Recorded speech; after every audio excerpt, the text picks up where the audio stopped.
Everybody right now has dreams, don't they, guys? All right, everybody in the NFL, I have a dream of making it in the NFL. I got a dream of winning a Super Bowl. I got a dream of being in a Pro Bowl. I'm really not into dreams anymore, okay? I'm into fucking nightmares. You guys with me on that? Mosh pit.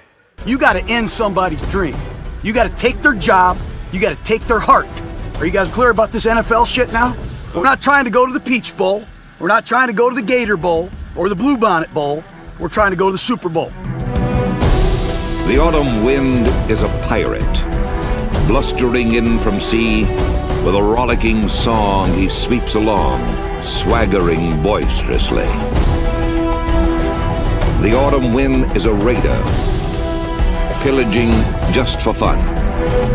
He'll knock you round and upside down and laugh when he's conquered and won.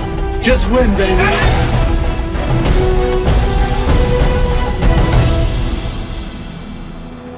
I love it. You know, I sit in my office and I just shake. I get so excited. Raider Nation, what is up, everybody?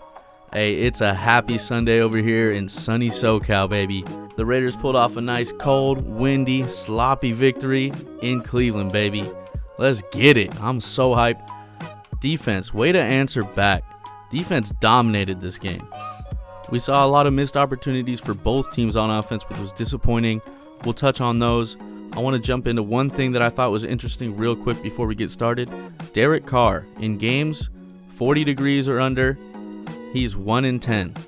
Baker Mayfield was 6-0.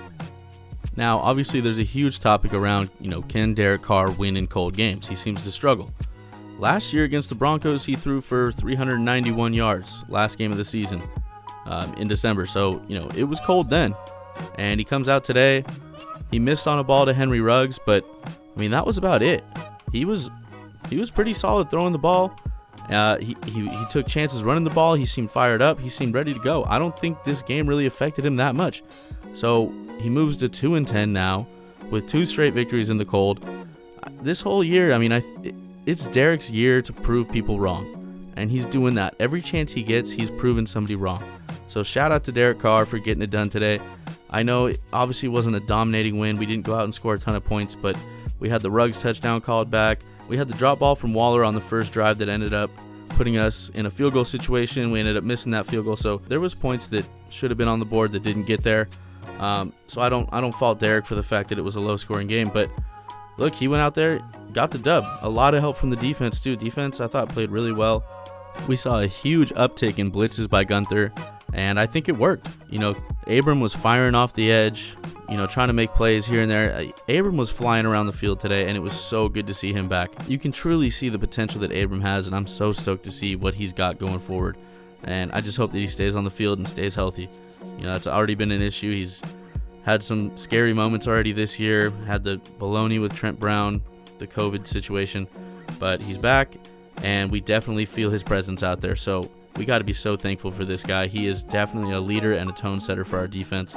He went down and, laid the wood on Kareem Hunt. A nice tackle, got him under the legs. That guy's hard to bring down, and Abram flew in there, man. He plays with some intensity and some speed. So we're so thankful for him to be back. Gunther, I thought, did an okay job, switched it up a little bit. Obviously, we saw a ton of blitzes. I do have a few knocks late in the game. We want them to chew out the clock a little bit, and we end up playing man coverage, press man coverage, and Landry beats Joyner for a little chunk play, and it could have gone for more. So I would have liked to see it be a little bit more conservative at that point, but hey, look, 6 points on the board, defense doesn't allow a touchdown. That's a recipe for success. I know the weather affected Cleveland, and they had some missed opportunities. They had the drop ball in the end zone that called the touchdown back. David Njoku dropped the key third down. So, the defense isn't totally off the hook. The Browns had opportunities that they just ended up squandering. So we got some help from the Browns. We got some help from the defense. And the offense played a good enough game to get the job done. I do want to touch on a few more things about the defense before we move on to the offense. I thought Corey Littleton looked terrible. I saw multiple missed tackles. A third down, he couldn't stick with the tight end on a flat route. Ended up giving the first down. Corey Littleton is not looking good, guys. He's got to pick it up. In my personal opinion, it doesn't mean jack, but I'm just tired of seeing him missing tackles and not covering the tight ends. Like, that's why we brought him in, was to cover tight ends. Multiple times I saw him miss tackles this game. I will note something really quick. One of his missed tackles did lead to a fumble. So look, I guess if you're going to miss a tackle, you got to hope that a homie comes in and pokes the ball out. So I will credit the Raiders defense for creating a turnover today. That fumble was great. Offense didn't end up scoring on it, so it didn't really matter, but it's the little things, right? Start creating turnovers.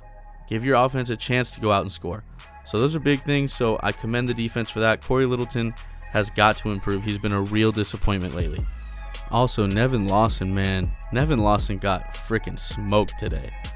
Not only did he get burned twice, one that should have been a touchdown, but he had a tackle near the sidelines, and he just gave up. It looked like he got totally juked out of his socks, didn't even try to make the tackle, and Landry tiptoes on the sidelines for 10 more yards. It's just poor tackling. It's poor effort, really. So Nevin Lawson, man, I can't wait till Arnett comes back to take your place, dude. You ain't cutting it, my guy. Another thing, Eric Harris, I was happy with the way that he was playing the enforcer role today. Multiple times he flew in and laid the wood on people. So good job on Eric Harris. Speaking about laying the wood, I got to give credit to Nevin Lawson and Joyner. That 3rd and 10 to the end zone, whatever it was, late in the game, to Landry, goes up for the catch, and they absolutely destroyed him. Lawson had pretty good coverage there, and Joyner from the back, man, laid a hit.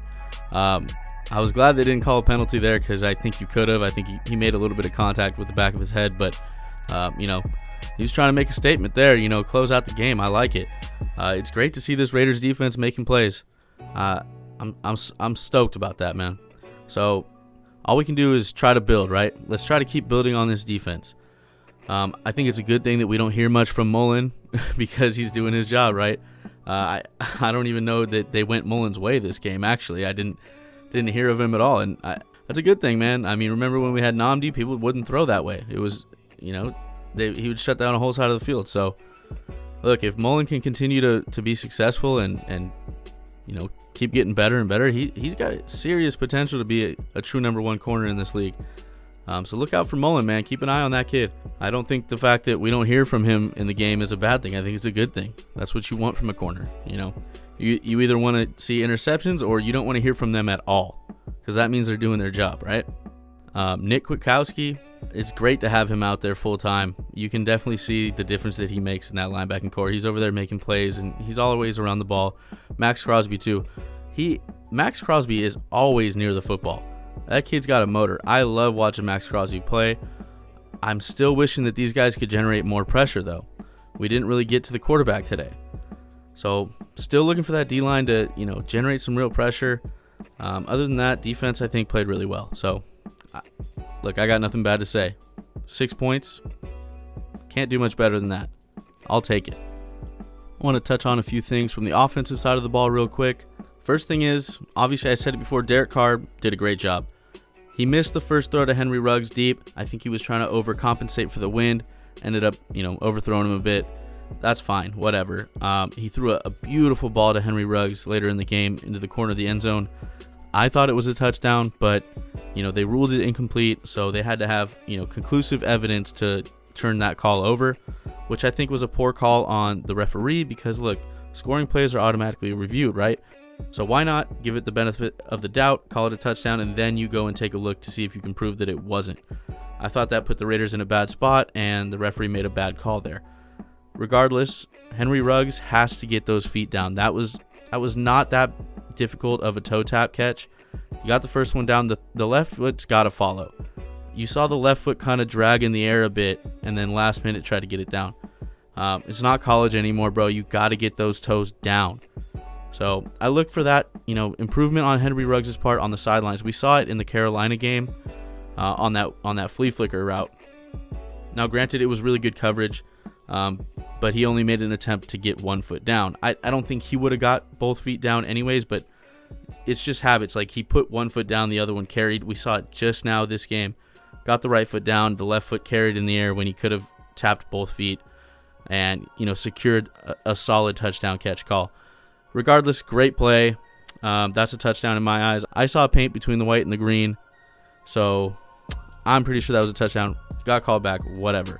I'm going to be on the lookout for Henry Ruggs to improve the little things there, catching the ball on the sidelines. I'm so stoked that we have Henry Ruggs. I think he was the best pick for us, and I'm really happy with what he brings to this team. So, I'm not trying to knock him or anything. Those are just little improvements that I think he makes over his rookie season, getting adjusted to the NFL. And in the future, I look for him to be making nice-looking toe tap catches in the corner of the end zone. So I'm not knocking him. It's just something that I noticed. The next thing I want to touch on is, hey, look, Trent Brown, where are you, dude? You're cleared from COVID. You didn't play for 2 weeks. Now all of a sudden you're sick this morning. What's going on? Sam Young looked really bad. I believe he gave up 2 sacks to Vernon and then went out of the game due to a knee injury. I don't know if he came back. I didn't look to check about that. Parker came in instead, and if I remember, played better than him. You guys might have to fact check me on that. I don't know if Vernon got a sack on Parker and Young or 2 on Sam Young. I think it was 2 on Sam Young. But look, we see the effects when we don't have Trent Brown. This guy's getting paid a lot of money and he's not out there. I don't know the story. It just all of a sudden he was supposed to play and then he's sick this morning. He doesn't feel, his tummy hurts or something. I don't know. I don't get it. Like I would be dying to get out on that field. I would do anything it took to play. I'd play through vomiting. I would do it, man. So, maybe his drive isn't there. Maybe he was sick with 103 fever and he had the flu. Who knows? But it hurts this team to not have Trent Brown out there. Bottom line. Last thing I want to touch on with the offense is Josh Jacobs. After last Sunday's game, Josh Jacobs had 10 carries for 17 yards. He was embarrassed. He said it was embarrassing. He came back today and he answered. And he ran with authority. Got over 100 yards today. And, he was bullying people. He was getting yards after the carry. They were showing stats during the game, 3.5 yards a carry. Not good after contact. So this was a big game for Jacobs to come and, stake his claim and say, look, I haven't gone anywhere. I'm right here. I'm ready to ball. And I thought he did a great job. I'm stoked for Jacobs. I know he plays with a lot of passion, and you can see it on the field. He takes a lot of pride in what he does. So shout out to Josh Jacobs for coming back and putting your stamp on this game, man. Especially closing it out at the end with some huge runs, with some authority. Good for you, Josh Jacobs. I'm glad to have you back, man.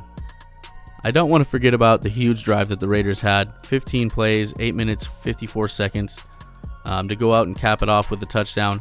That was big time. That was a prototypical John Gruden drive right there to help seal the deal. So shout out to the offense for that. That was a grinder. Obviously, a game like this, you're going to see people going for it on 4th down. The kicking game isn't as reliable. Points are at a premium. You got to make drives count. So good job on both teams' part for converting on 4th downs. That was great. The one time we couldn't convert, red zone opportunity, Josh Jacobs 3 times in a row gets stuffed at the line. So kudos to the Browns defense for that one. Raiders could only get 3 on the drive, put them up 2 scores, but defense went out and made a stop. Cody Parkey missed a field goal that would have put it at a 1-score game. So, that's it. Put it in a bow. Game over, baby. Overall, man, the Raiders went out and won an old school type of game. A tough, physical, ground game. Battled the elements, and went out there and got the victory, man. So look, hey, clap it up. A dub's a dub, and this was a big one that we needed. Now we can go forward next week, go get another one, and then we're right back in it. I do got to say, when I watch Baker Mayfield throw the football, man, it looks nice. He puts everything into that throw, which is a huge contrast from Derek Carr, who just flicks it. I mean, they both get it done. Derek Carr throws some nice passes when he just flicks the ball. But when you watch Baker Mayfield, he steps into that thing and his back leg kicks and his whole body twists around and he flings that thing, man. He puts some oomph into it. I got to say, I like what I see from Baker Mayfield. The kid's fun to watch for sure. So, hey, shout out to the Browns, man. That was a good game. It wasn't what we expected. I expected a shootout. Weather obviously came into play, but it was a fun game to watch still. So, look, that's going to do it for me, guys. I had a few drinks during the game. I'm nice and hungry, about to go whip me up some food. Thank you guys for watching, man. Let's talk about the game. I'm super stoked, and I appreciate every single one of you guys, man. Thank you so much. Peace out, Raider Nation. Much love. Till next time.